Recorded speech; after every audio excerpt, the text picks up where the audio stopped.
Well, guys, I'm here with Becky Willyard from Hope Is Strong Ministries. Hi, Becky. Welcome to the show.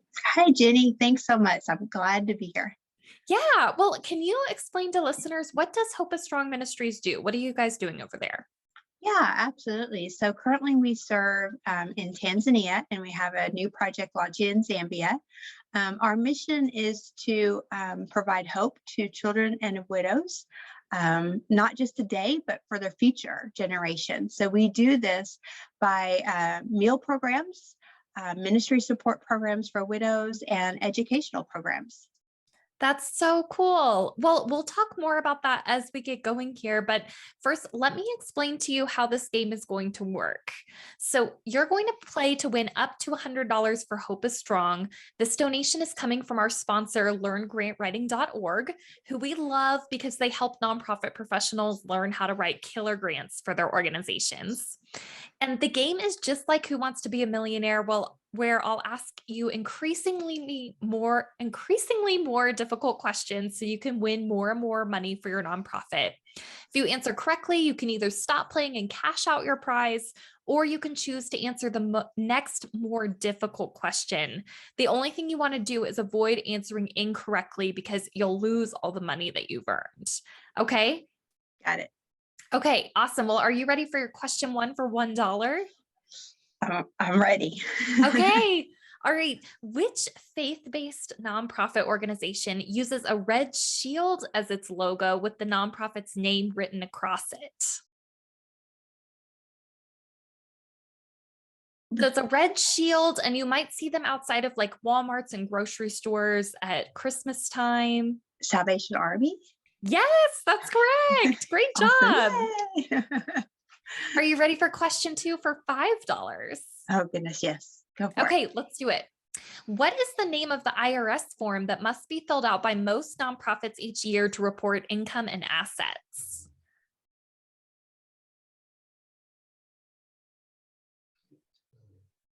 Well, this might be a good time for me to tell you about your lifelines. Okay. Let's do Okay, that. so thanks to our sponsor, learngrantwriting.org, you get 3 lifelines you can use at any time during the game. The first lifeline is Ask Ollie. I have a puppy, Ollie, who happens to be the mascot for my book club, and she's very knowledgeable about nonprofit matters. You can always ask her what she thinks the answer is. Your second lifeline is skip this question. You can just skip the question and move on. And your third lifeline is rock, paper, scissors. If you're totally out of options, you can play rock, paper, scissors against me. Okay. So I'm going to go with skip this question because I know it's there in my brain, but it will not surface to be visual. So I'm just going to go skip this question. Sure. So the IRS form that must be filled out by nonprofits each year to report income and assets is the Form 990. Okay. Some smaller nonprofits can fill out the 990 Easy or the 990 N, and some organizations that are super small don't need to fill it out at all, but most nonprofits will fill out that 990 every year.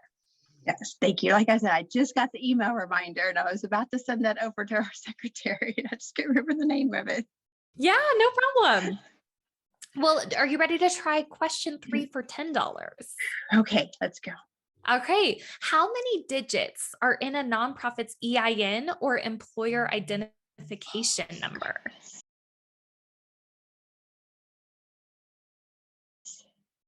Let's go with 9. That is correct. Great job. So a lot of times corporations and foundations, different parties will ask you for your EIN to prove that you're a charitable organization before you can get something from them. When's the last time that you guys had to use your EIN for something? Do you remember? I feel like it wasn't too long ago.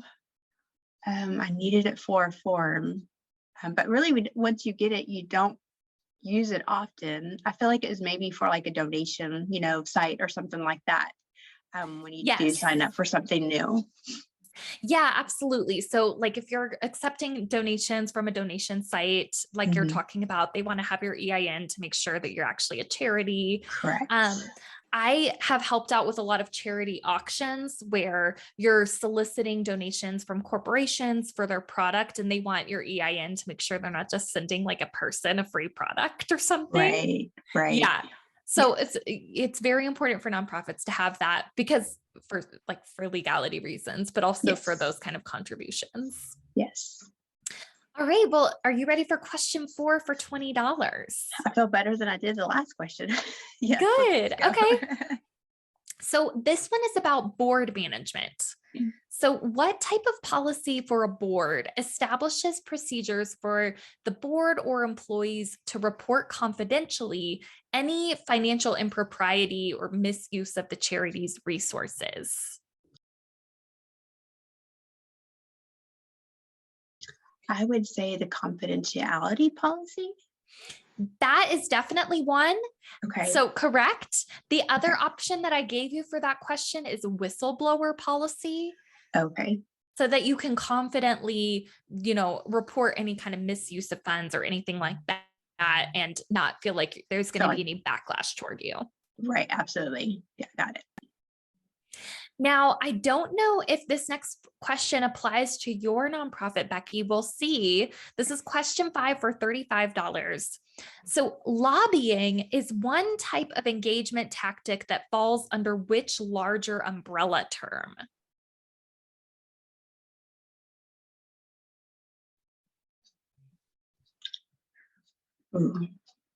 Mm.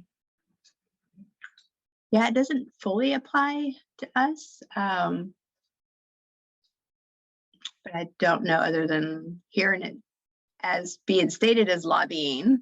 I haven't heard a bigger picture word for that. Yeah, so it could be like other forms of this umbrella word. There's lobbying, there's grassroots awareness campaigns, there's get out the vote campaigns, and they all fall under this one big umbrella term. I have lifelines, right? You do. You have Ask Ollie or you have rock, paper, scissors. Let's ask Ms. Ollie. Yeah. Well, Ollie thinks that the term is advocacy. Okay. I'm going to go with Ollie. Advocacy. Yeah, advocacy is correct. So lobbying is one form of advocacy. All nonprofits can engage in advocacy efforts, but only some nonprofits have to be careful about how much lobbying that they're able to do to actually get people to vote for a specific bill or vote to turn down a specific bill. Okay, got it. So over at Hope Is Strong, you might do lobbying to help engage the community to let them know about how the U.S. interacts with international relations or something like that that has to do with your cause. But it doesn't sound like you guys fall into that category. No. So tell me a little bit about how does Hope Is Strong educate donors about what you guys are doing over in Tanzania? For us, it's a little challenging because it's an international missions, but we have, of course, a website. We have a Facebook page. So we try to keep our donors and our prayer warriors up to date with what's happening almost weekly. So they're able to engage and see, whether it's a worship service or the kids class, whatever that looks like for them. But we also have launched this year a mission packet that allows a church or a small group, whoever that would be, would want to build a kit for us.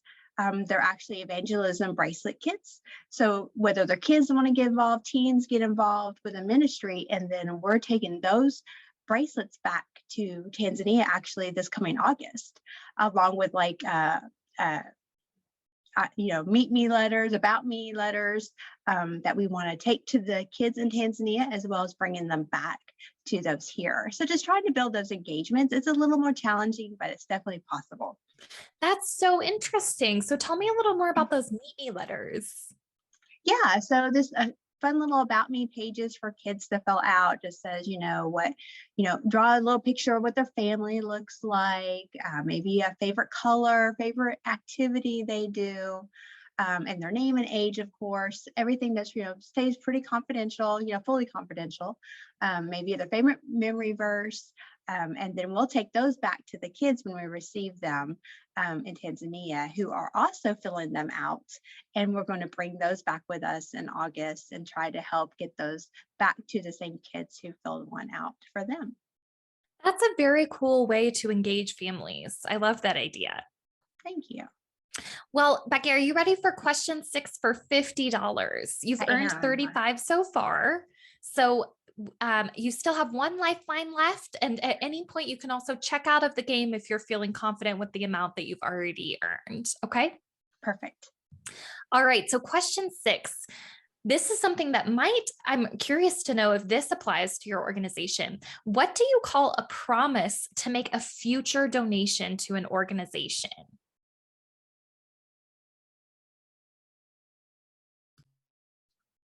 We call it a commitment.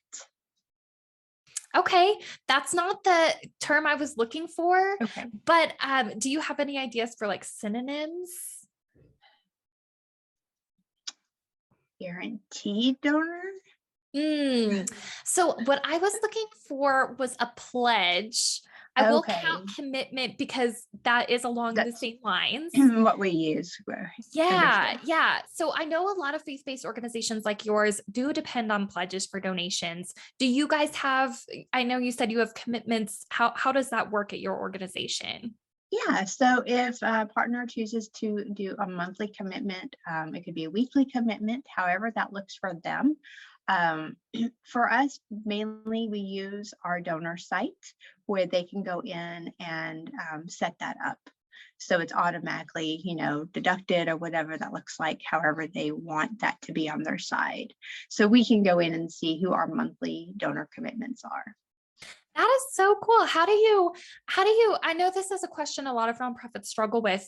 How do you go about asking a donor to become a monthly donor as opposed to just making a one-time gift? We really let them know how far their gift will go. So, if it's $25 a month, we let them know they're supporting up to 3 widows each month. That is just not a one-time thing, that these widows and these children need that continual care. And then that they can see where their amount is going and helping. Yeah, that's very cool. I love that. Well, like I mentioned, our sponsor for this game is learngrantwriting.org. So I thought I would ask you a few questions about grants to wrap up the game. So are you ready for question 7 for $75? Yes. Okay. When you get a grant, what type of grant fund is distributed at the discretion of one or more trustees and does not usually require prior approval by the full board of directors?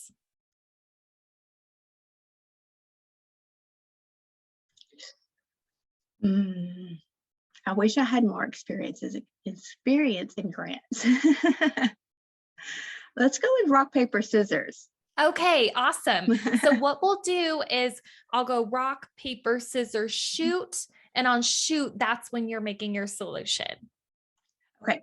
Okay, you ready? I'm ready. All right. Rock, paper, scissors, shoot. We tied. Okay, we both did scissors. Okay, what did you get?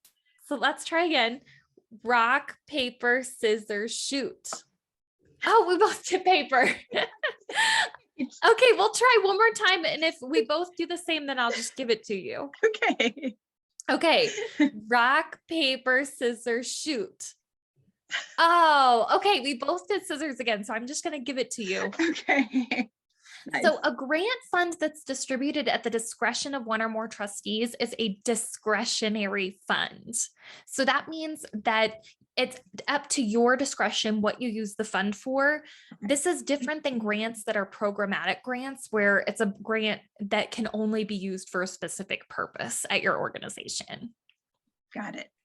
Well, you're doing great. You've made really good use of the lifelines. We have one question left for you for $100. Are you ready? I'm deciding. Am I ready, or am I ready to call it done? You can always hear the question and call it if you want to. Okay, let's do that. Okay. What was the first community foundation in the USA established in 1914?